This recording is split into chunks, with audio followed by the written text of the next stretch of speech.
Assalamualaikum warahmatullahi wabarakatuh. Alhamdulillahirabbil alamin wa bihi nasta'in wa ala umuri dunya waddin wa ala alihi wa sahbihi ajmain amma ba'd.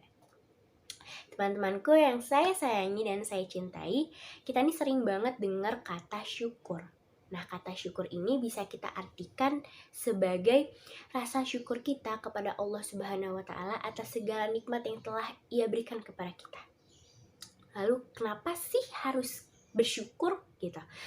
Jawabannya itu ada di firman Allah, yaitu di Quran surat Ibrahim ayat 7 yang berbunyi, A'udzubillahi minasyaitonirrajim, Bismillahirrahmanirrahim. Wa idz ta'adzna rabbukum la in syakartum la aridanakum wa la in kafartum inna adzabi lasyadid.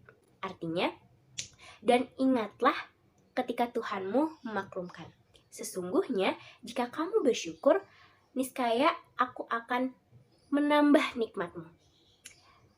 Tetapi, jika kamu hanya menginginkan nikmatku saja, niscaya azabku akan sangat berat. Gitu. Lalu, sebenarnya syukur ini ada tahap-tahapnya gak sih? Ada guys, gitu. Itu menurut Al-Munawi rahimahumullah pernah berkata, syukur itu ada 2 tahap. Yang pertama itu ada syukur dengan lisan, yaitu dengan memuji atas segala nikmat yang telah diberikan kepada kita gitu. Memuji kepada Allah, kita berzikir dan lain-lain gitu. Lalu yang kedua ada syukur dengan anggota badan. Nah, dengan anggota badan ini maksudnya adalah kita menjalani segala perintah Allah gitu, sholat, segala macam, kayak puasa. Syukur-syukur kita bisa melakukan sunnahnya gitu. Nah, kemudian rukun syukur. Nah, ini nih jarang kita dengar nih, rukun syukur. Rukun syukur itu ada 3, teman-teman. Yang pertama itu adalah mengakui nikmat tersebut berasal dari Allah Subhanahu wa taala. Lalu yang kedua itu kita memuji atas nikmat yang telah kita dapatkan gitu. Lalu yang ketiga itu kita meminta ridho dari Allah agar nikmat yang diberikan kepadanya itu bisa menjadi keberkahan bagi kita gitu. Lalu sebenarnya syukur itu dibagi jadi berapa sih? Nah, syukur itu dibagi menjadi 4. Yang pertama itu adalah syukur melalui ucapan. Syukur melalui ucapan itu berarti kita selalu memuji atas segala nikmat yang diberikan oleh kita gitu. Kita mengucapkan alhamdulillah atau kalimat-kalimat lain seperti itu.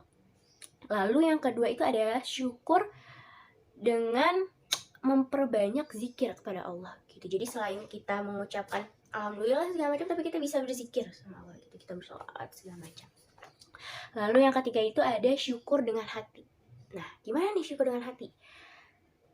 Imam Sya'rani ini pernah berkata bahwa syukur hati hanya dapat dilakukan dalam keyakinan seseorang tersebut gitu. Jadi kita nih harus yakin bahwa segala nikmat yang kita nikmati sekarang di dunia ini adalah milik Allah gitu, dari Allah gitu. Jadi kita harus yakin bahwa Allah tuh yang udah memberikan kita semua nikmat ini gitu. Lalu yang terakhir itu ada syukur melalui anggota badan, seperti yang tadi yang sudah saya bilang sebelumnya. Kita nih syukur dengan anggota badan ini bisa dilakukan dengan cara menjalani segala ibadah, aturannya, menjauhi larangan-larangan Allah gitu. Syukur-syukur juga kita bisa melaksanakan sunnahnya Allah segala macam. Seperti itu.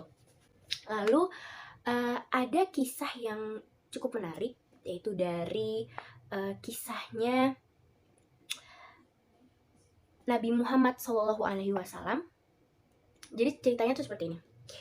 Pada malam itu Nabi Muhammad SAW ini sholat dan menangis gitu. Jadi sepanjang malam nih beliau sholat dan sambil menangis juga gitu, dari malam sampai pagi gitu. Sampai akhirnya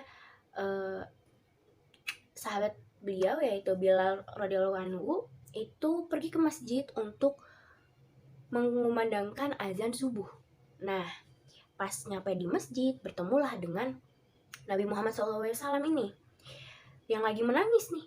Lalu Bilal bingung dong, kenapa nih Nabi Muhammad menangis gitu. Ditanyalah sama Bilal, wahai Rasulullah, mengapa engkau menangis? Bukankah engkau telah mendapatkan keistimewaan, dihapuskan segala dosanya yang dahulu dan kemudian?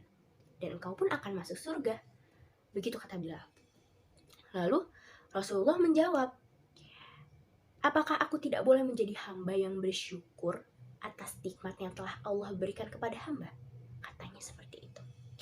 Jadi dari cerita ini aja nih kita bisa ngambil hikmahnya bahwa seorang Rasulullah SAW aja yang sudah dijamin masuk surga, udah dijamin dihapus semua dosa-dosanya aja tuh, beliau masih ingin bersyukur dan gak mau menyanyiakan hal tersebut gitu.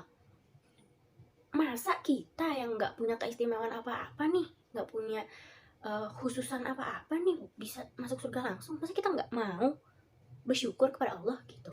Kan parah banget ya gitu. Jadi selagi kita masih ada di dunia ini, masih menikmati semua nikmat yang diberikan oleh Allah Subhanahu wa Ta'ala, ya kenapa kita tidak bersyukur gitu?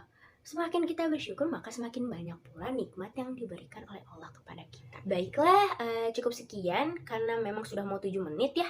Jadi saya cukupkan saja gitu. Semoga ilmu yang tadi saya sampaikan bisa bermanfaat bagi yang nonton gitu. Terima kasih semuanya. Wassalamualaikum warahmatullahi wabarakatuh.